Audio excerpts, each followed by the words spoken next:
एक छोटे से गांव में एक गरीब बुजुर्ग महिला अपने पोते के साथ रहती थी। उसका नाम राधा था और पोते का नाम चिंटू। दादी दिन भर मेहनत करके 2 वक्त की रोटी कमाती थे, लेकिन दिन ब दिन हालत बिगड़ता गया। एक दिन राधा बीमार पड़ गई।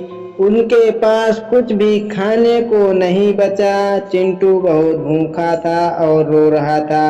दादी ने थक कर कहा, जंगल में एक पेड़ के नीचे एक रहस्यमयी चुड़ैल रहती है।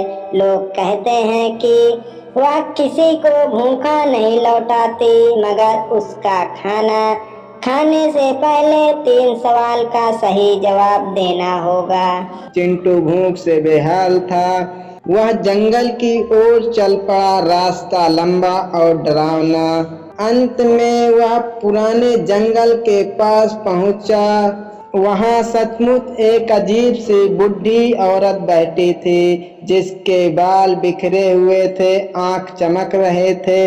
उसके सामने तवे पर गर्म रोटी सेक रही थी। क्यों आए हो बालक? चिंटू ने साहस जुटाकर कहा, मेरी दादी बीमार है और हमारे पास खाने को कुछ नहीं है। मुझे रोटी चाहिए। चुड़ैल मुस्कुराई, ठीक है, पर पहले 3 सवाल के जवाब दो।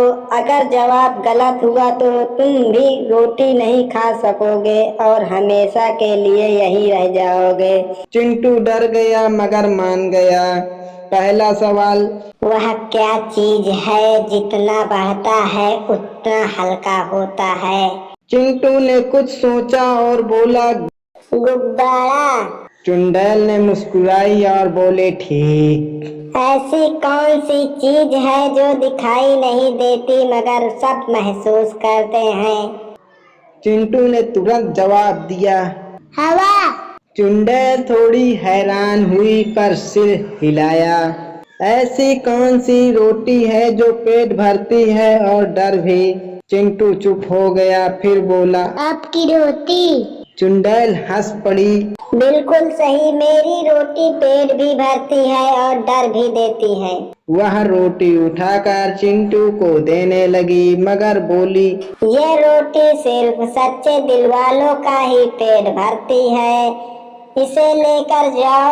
अगर तुम्हारा इरादा नेक है तो ये स्वादिष्ट लगेगी, वरना कड़वी लगेगी। चिंटू ने रोटी लेकर दादी को दी। उन्होंने जैसे ही खाया उनकी तबीयत में सुधार होने लगा और वे मुस्कुराने लगी। रोटी बेहद स्वादिष्ट थी। गांव में यह बात फैल गई और लोग चुड़ैल को अब दाना नहीं बल्कि रोटी वाली दादी कहने लगे।